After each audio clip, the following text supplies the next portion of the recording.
This has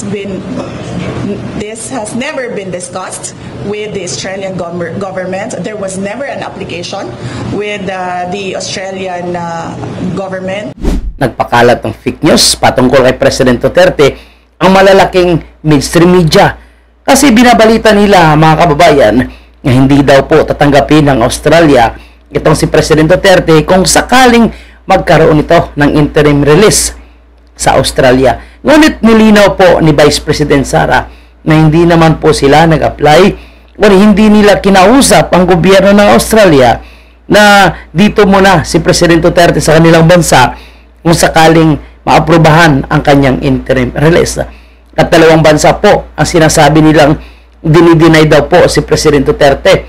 Pinapalabas kasi nitong si Conte, itong legal assistant ng mga sinungaling na biktima ng EJK, na di umano'y hindi daw tatanggapin ng Belgium si President Duterte at wala daw bansa na tatanggap kay President Duterte. Paano kasi, mga kababayan po natin?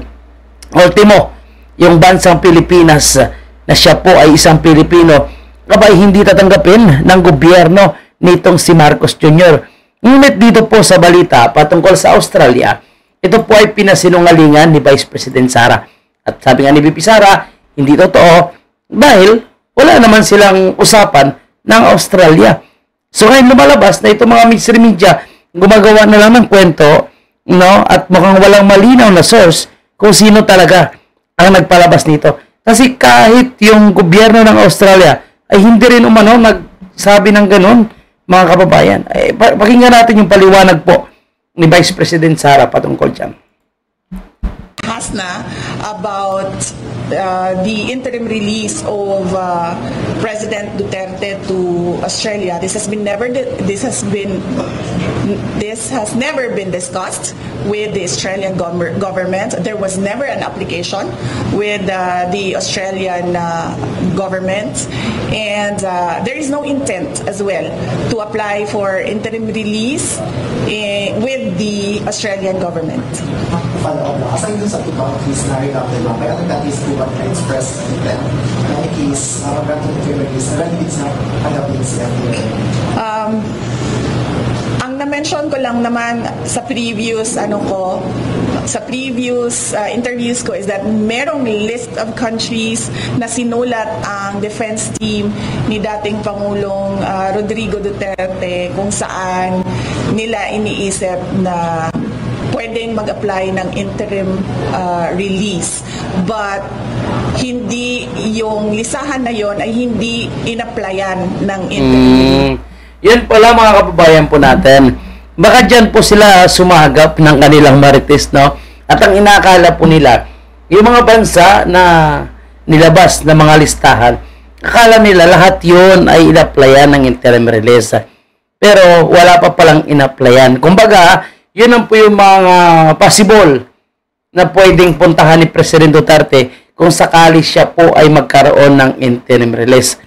So, siguro, hindi pa na-applyan dahil wala pa namang kasiguruduhan.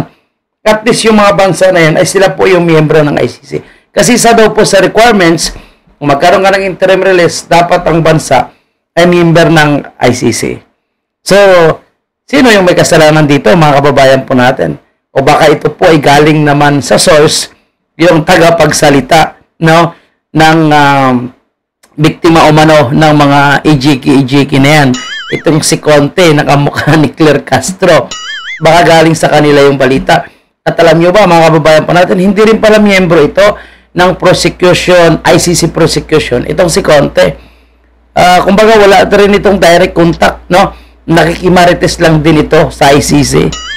At yung mga minamarites niya, sinasabi niya sa mainstream media, at sabi niya nga, mga palagay niya lang daw po na posibleng mangyari. So, ibig sabihin, wala nga siguraduhan.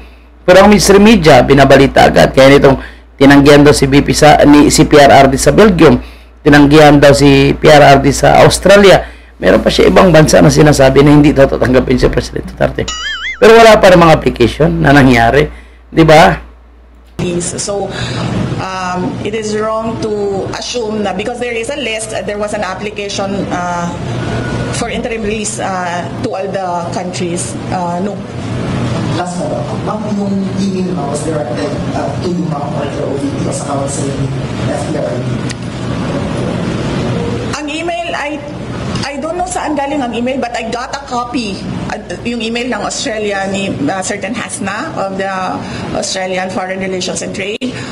I do not know where and to whom it was addressed, but I got a copy of it, and I do not know as well on what basis she was able to say that there is parang it is not discussed with the Australian government and they will not allow interim release in Australia because in the first place, there is no application for interim release in Australia. Yun.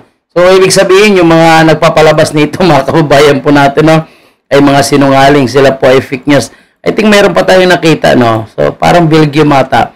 Tingnan natin, hanapin natin yan, no? Meron tayong nakita na Belgium din na sinasabi, ito, no? Galing naman to sa One News. Sabi do, Belgium reject role as host country for Duterte interim release, ICC lawyer. Sabi daw po ng ICC lawyer. Yan po yung kanilang source. So, sino itong ICC lawyer na source nila, mga kababayan po natin? And ngayong araw din po yan, no? June 27 po. So, mukhang sila po yung nagpapakalat ng fake news para lang maibalita kay President Duterte o para lang maipalabas nila o talagang wala nang tatanggap kay President Duterte. No? At gumagawa na lang sila ng kwento-kwento dito.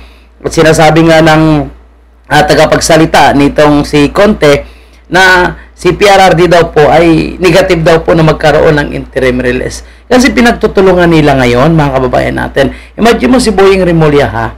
Sinasabi ni Boying Rimulya na hindi daw dapat lumayo pa si PRRD. Dapat daw doon na lang si PRRD sa ICC para kung may mga hearing, may papatawag, malapit na lang daw po. Di ba?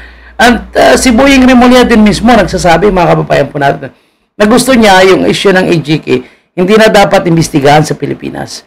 Doon na lang daw po sa ICC dahil mismo sa Pilipinas daw, yung mga ebidensya daw ay nasira na. Kumbaga, wala na daw ebidensya na mapatunayan dito po sa issue ng AGK noong panahon ng gera laban sa droga. So, kung inaamin ni Boying Rimulya na wala palang ebidensya, kaya hindi nila makasuhan dito si President Duterte sa Pilipinas sa issue ng war on drugs, bakit doon magkaroon ng ebidensya na sinasabi nila? So, nasaan ang ebidensya? And sino itong mga 30,000 na sinasabi nila na biktima daw po ng AGK? And ngayon, ito pa yung matindi, ha, yung gobyerno mismo ng Pilipinas na nagsasabing hindi sila makikipag-cooperate sa ICC, abay, sila pa yung gagastos ngayon sa pagpapadala, so, siyempre, yung pamasahe, pagkain, hotel, lahat na expenses nitong mga mag-witness na labang kay President Duterte. Alam mo, no, gagastosan nila itong mga political propagandista para magreklamo sa ICC, no, pera ng gobyerno na wala namang mapapala at ang kanila inaakusahan ay isang mabuting tao, no? Siya po yung nagpatupad ng peace and order sa ating bansa. Pero yung mga OFW po natin, ha, OFW, no, ay hindi nila kayang magkaroon ng mandatory repatriation kasi wala daw pong pera ang gobyerno ng Pilipinas. Pero bakit para kay President Duterte may pera sila? Para sa impeachment ni BP Sara, napakabilis nila maglabas ng pera. Grabe po talaga, no? Kabudol, scammer, ika nga sabi ni BP Sara, itong gobyernong ito ni Marcos Sr. Agree po ba kayo? Or disagree man, comment lang po kayo dyan sa ating comment section. Anyway, maraming salamat po sa mga nagsusupport. Thanks sa mga nagpapakulay, nagpapamember sa ating live stream. Mabuhay po kayo, mga kababayan po natin. Thank you very much. And of course, huwag kalimutan i-subscribe din ang ating mga iba't ibang social media account, no? Facebook and yung dalawang channel natin sa YouTube, Bugto Pilipinas and KB5 Pilipinas. Yan po yung mga backup channel natin. Mabuhay po kayo. Tuloy lang po natin kung anong alam natin ang tama.